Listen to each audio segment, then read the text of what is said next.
Shantae. And I'm Nene. And this is the Real Can Relate podcast, episode 17. Forgive us for being out last week. It is completely my fault. Your girl was down bad. I was sick as I was sick as fuck. I ain't even about to lie. I wasn't even a little bit of sick. I was sick as shit. It wasn't no average cold. But we're back at it. Yeah, like a crack addict. Okay. Now, we were supposed to film this on a later date. So excuse Nene if she's ill prepared. But I know. Excuse me, bitch. We've all been watching REESA, TEESA, REESA. I am on TikTok. So this is about to be how can I say, like catching Nene up, because what the fuck? What's going on? Girl, basically her man was a liar, a deceiver, and a heartbreaker. Okay, he was crazy. I don't know why I got the impression that he put his hands on her. I mean, I haven't finished watching it, but by the time this come out, I should have been done watching all of it. I'm on like part 32. He hasn't put his hands on her yet. But part 32, I'm at the part where she already done kicked him out. What? Okay, so yeah, you damn she finally got the courage to realize. Well, she been knew that he was lying, but she still was trying to play that, you know, how we do. Yeah. Play dumb, girl. But she got tired of playing dumb, and she was just like, get out. Cause it was like the last straw. She found out he lied about. Spoilers. Sorry. Yeah, sorry. Girl, this is her last straw. He lied about his ex's daughter having COVID and passing away. So what exactly did he lie about? He said that his stepdaughter passed away.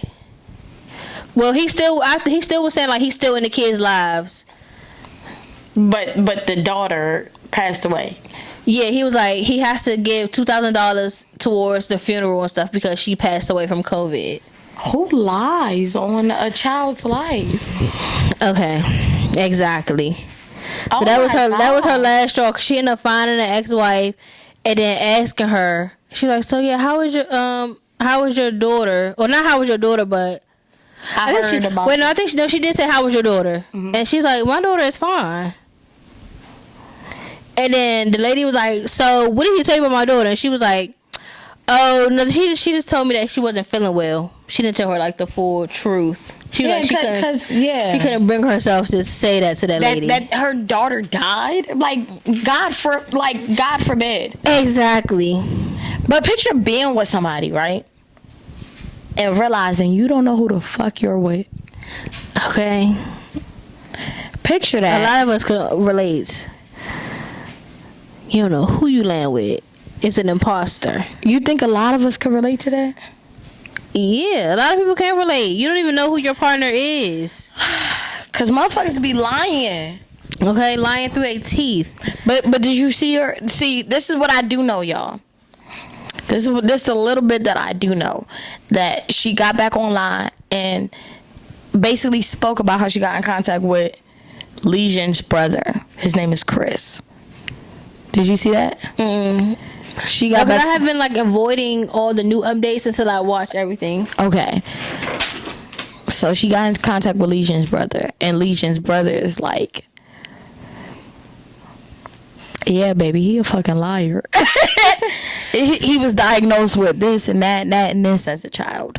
And then my thing is, I'm pretty sure a lot of y'all have already seen him and what he looks like and him talking and stuff. He gives liar.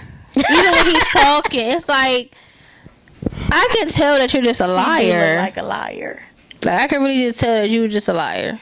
Okay, speaking about him like Legion himself being exposed. How do you feel about that?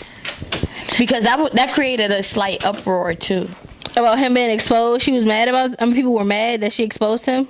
No, people were mad that somebody else this is what he looks like. Like some lady went online, found him, and put him out there, and they was like, Bitch, what is you doing? Oh, I mean, me personally, I don't care because people should know what he looks like. And you know what? That's where the girl was coming from. But in that case, they was like, you don't know if you put REESA TEESA in danger. True. That is very true. So you so worried about keeping other people away from him that you don't know or may or may not have ever encountered this man. Right. But this woman, REESA TEESA, you could be putting her in danger. And you know for a fact all the shit that lady had to go through with that man. Right. And more people was like, it wasn't your truth to tell, which is absolutely true. Yeah, it is true. I didn't expect to ever see what he looked like, honestly. The story was enough for me. She's trying to play devil advocate for people that probably won't even touch this man with what would they say, 10-foot pole? Mm-hmm. But you really, REESA TEESA, she ain't put him out there. How you know he ain't gonna get aggressive now that his identity is out there due to REESA TEESA telling her story? And due to you wanting to do legwork that's not your own. Because now you just look like paparazzi. Mm-hmm, that's exactly what it is. Because she didn't care to expose his identity. She didn't. She just wanted to tell her story. Yeah, REESA TEESA, she wasn't on that. And that's another thing. Some people probably feel like, why does she have to go to the internet? No, that shit needed to be spoken about. I mean, people could say, well, she could have just told her friends that and her family. Why she had to bring it to the internet? No, that's... And my thing is, when it comes to the internet, people, like, come on now. These are the times we live in. People make a living off of the internet. Let me tell you what my... And then it also be like, you want to say why people bring stuff to the internet? It's people out here who like watching YouTube videos of information like that, or like TikToks, Instagrams, whatever. That's true. They like that type of content, so it's not like they just do it for no reason. And then even still, right? Okay, she brought it to the internet. She didn't identify who the man was. That's still her story to tell. Where she wants to bring it, or what her purpose is for bringing it to the internet, that's her business, low-key. Yeah, I agree. I don't see nothing wrong with her bringing it to the internet. My cousin, hey REESA, shout out to REESA, very smart, educated woman. Hey REESA girl. But very insightful woman. But she texted me, she was like, I don't care what anyone says, REESA TEESA needs an honorary day of mention and discussion every Black History Month. Her story should be studied in a psychic physics course on collegiate levels. And the way she was able to pull algorithm traffic from all social medias and even all for your pages and redirect them to her page for days, which is facts. She was able to pull everyone's attention, no matter the ethnicity where they came from. Cause right here, it's a TikTok. This is a Spanish-speaking man. Can't even. He might speak English, but first language Spanish. He's watching REESA TEESA. This look like a 50-year-old man. She definitely knows how to tell a story for sure. Oh, she was telling that motherfucker. I'm gonna go watch it, y'all. Or I don't know if it was a story. I don't know if it was her telling the story, or if it was just. I feel like it was just the story itself, honestly, that was so like captivating. You gotta know how to deliver it, though. Everybody can deliver something to you. You get what I'm saying? Yeah, but I really feel like it was more so. It was a story for me. Yeah, because I have never heard nothing. I never heard nobody fake like they on the phone talking to somebody and they're not. Like, huh? Real life, like having a conversation on the phone. Okay, so one of the main reasons why I haven't really been, I have a very short attention span. I'm pretty sure I got like ADHD, ADD, undiagnosed. Y'all don't know me, but like I'm just like here, there. Like my brain don't work like that.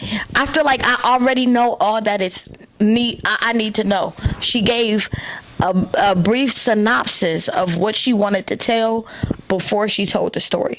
and I came across the synopsis first, and I feel like I got all the information I needed to know. I want to ask this question. What's that? Do you think that she was just desperate? Well, she did say he was saying everything she wanted to hear, which is why she moved so fast with him. She was desperate. But you said she was desperate? Mm-hmm. No, and I want to say that. I want to say I don't mean no harm by saying that. I don't pass no judgment to REESA TEESA, because as much as you bitches want to fake and play, desperation is something that happens. Okay. Literally, when you want something to be something so bad, it's desperation. You're desperate. And when you force it, you're desperate. And it just... So when that man keep fucking up and girl, you staying there? Very negative connotation. Very negative denotation. If y'all know the difference, say it in the comment. Talk about it in the comments. But it is very negative no matter how you try to flip it and dip it. But the truth will forever be the truth. And the sooner, we come to terms with the truth, the sooner we can move on from that. You get what I mean? It's just a lesson learned. She was desperate. We've been there. I've been there. I've been desperate. And I didn't even recognize it as desperation in the moment. That's how it be. In the moment, you don't see anything, or at least, motherfucker. Or at least when it's first happening. Now, once it happens a couple times, then you may start to realize what's going on. Or you can still be blind to the fact, and you don't realize it until you're out of it. I've been there, too. Oh, shit. Excuse my yawns. We came back from happy hour once again.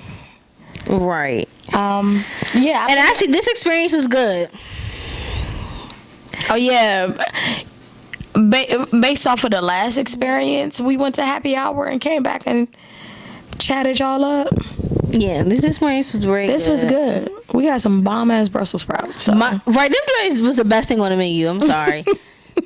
And then mine is the guy who just kept talking to us. He was getting a little annoying, but I'm glad he just stopped when he did. He stopped because he caught the hint, which I respect. A lot of people don't catch the hint. They just keep doing what they want to do. Don't that be the worst when somebody don't get the hint? Like, what we say? Desperation. Like, all right, I'm done talking to you. I don't really want to talk. Yeah, he caught the hint. We weren't polite to him, but we did stop talking when we were done talking. So, and he caught the hint. He walked away, talked to the people that he came with, I'm assuming. Girl, but it's like he stopped talking to us a few times, and then he would come back and say something. Yeah. He stopped for maybe like 10 seconds. That's because I was nice to him in the first place. And that's her problem. She always nice to somebody. I thoroughly enjoy being nice. I like who I am when I'm nice. But I do think she was desperate. I'm not nice. I'm kind. No, I'm respectful. That's what I am. I can honestly say both. I can honestly say that I'm both. I'm not nice, okay? Because according to my life path number, this is who I'm supposed to be. So I'm a maintain that. I have a good heart. I'm kind and respectful. But yeah, I wouldn't consider myself nice. No, I would not. Yeah, I wouldn't consider you nice either. But back to REESA TEESA ass.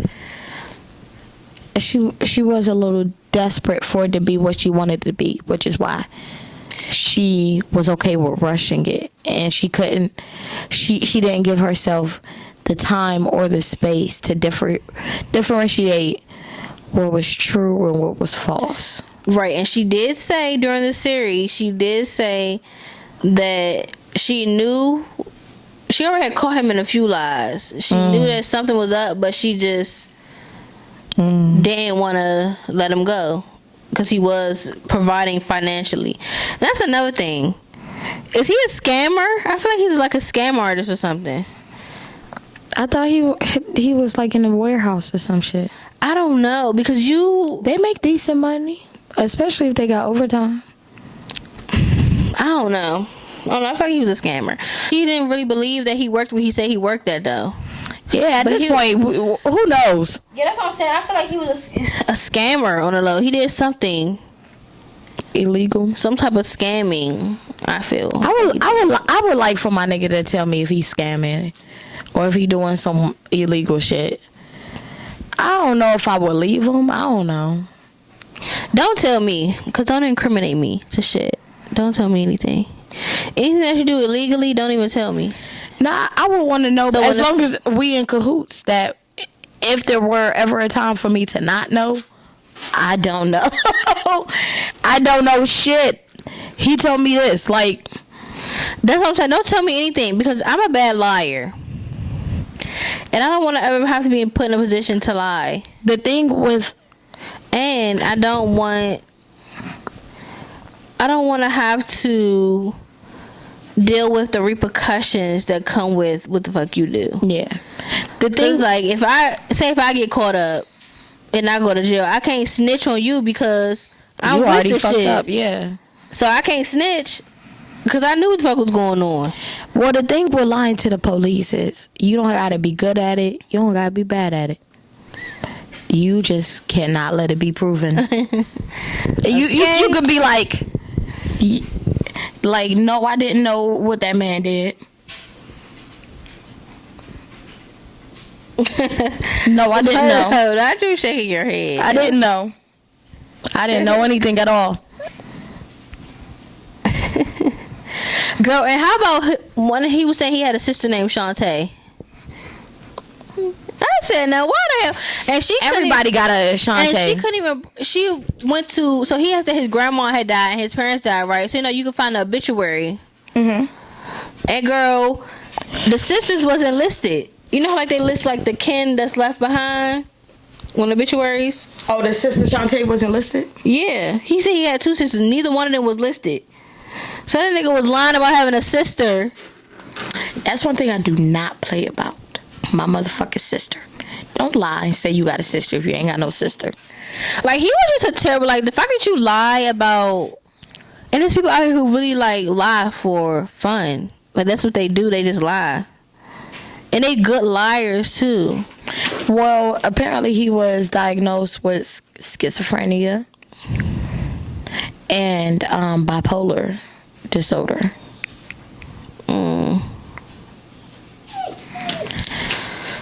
You ever knew somebody with like any mental disorder? No. I have. I lived with my cousin Mika. She was grown when I was a kid. She was my nigga. Don't get me wrong. Don't get me wrong. She had her strong ass moments. Like when she accused me and my brothers of stealing her son's Christmas gifts. She said, nah, he had more shit under this tree. Where the rest of the gifts at? I said, I don't know, Mika. Yeah.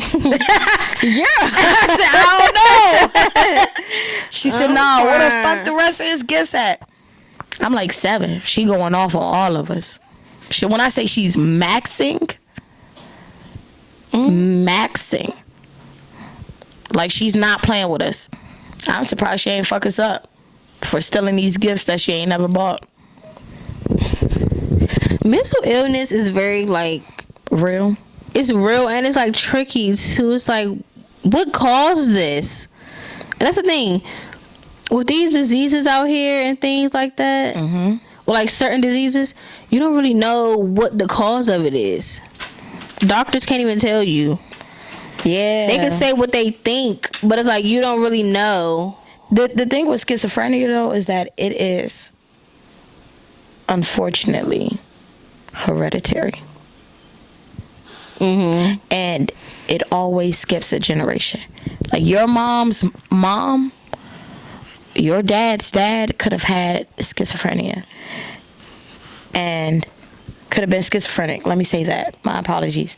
And skips your mom, but now it hits you, and now it's laying dormant in your system, and all you need is a trigger to wake it up. Because that's what happened to my cousin Mika. I don't know her story for real, but something did happen to her. I don't know what happened to her, but she wasn't born like that. Something happened. I'm assuming that she just was in the wrong place at the wrong time, and she wasn't well taken care of, and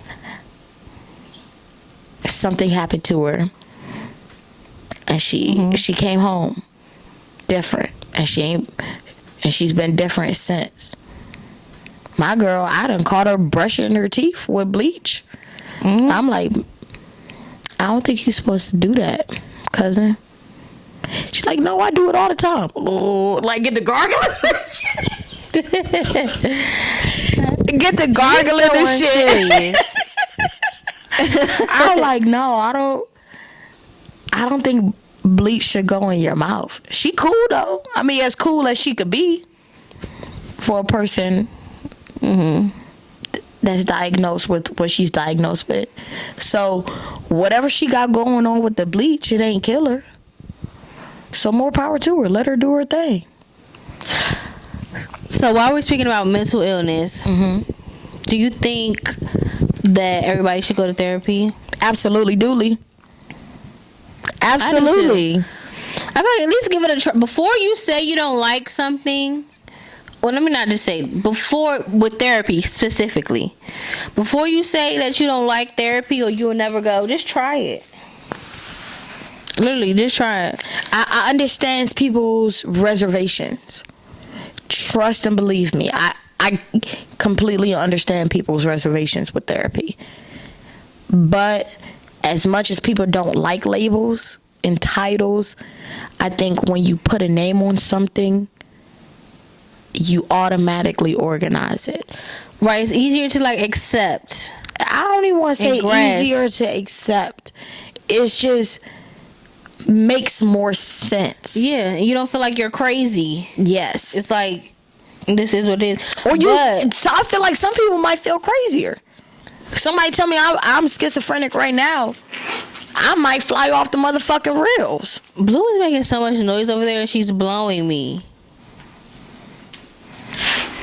Certain names on things could make it too real for you to really make you feel crazy. Like I said, somebody tell me I'm schizophrenic right now, I will probably like take that shit and run with it. Like, yeah, you know what I mean? Like, I can't describe it, but I would probably fly off the rails because I would have never ever thought that would be me. Right. But if you tell me I'm ADD, I'm like,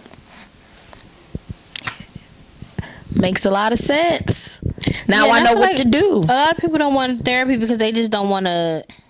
They don't want to face harsh realities, like you said. Yeah. If somebody tells you you're schizophrenic right now, you're not going to know how to take that. I feel like a lot of people don't want therapy because of that, and I also think a lot of people don't want therapy because of a trusting and like that person human like I'm human. How can they tell me about me? Right. And don't nobody got to figure it out. I completely understand the I completely understand why people kind of shy away from therapy. And I will not judge a person for not going or having their reservations for it. But I think be very picky about who you choose to counsel you. True. Very picky. Very picky. I had a therapist that over the phone that sounded like he couldn't give a fuck about me or himself. Yeah, I don't even know if the nigga brushed his teeth that morning. And I ain't never called him back again. I'm not gonna lie. But he just sounded like he didn't care. It was his tone of voice. He sounded like he had hair missing right here. Never seen a man a day in my life. He sounded very white. I don't know what you could do for me, Mr. White Man. You don't even understand what I'm saying because you're white. I had a therapist before. I did one session. She was cool, but I didn't really feel like that connection with her. Exactly. That's how I felt with mine. Like, she was cool. I really just didn't feel that connection. Like, I can open up to you and just tell you my deepest, darkest secrets. Well, not even that. I could just tell you, like, my life. Yeah. Even though I did tell her, I feel like I did tell her a lot. Not a lot, but I did tell her some things. But it was just like, I don't know. I still just didn't feel that connection. I think going to therapy, I understand you don't want to be swindled, because I also believe people don't go to therapy because they get paid to listen to you. Mm-hmm. And you don't know what they're going to tell you to make you come back. Right. We love y'all. And that's the end of episode 17. We'll see you guys next week. Happy Friday. Happy Friday. Bye. Have a great weekend. Bye.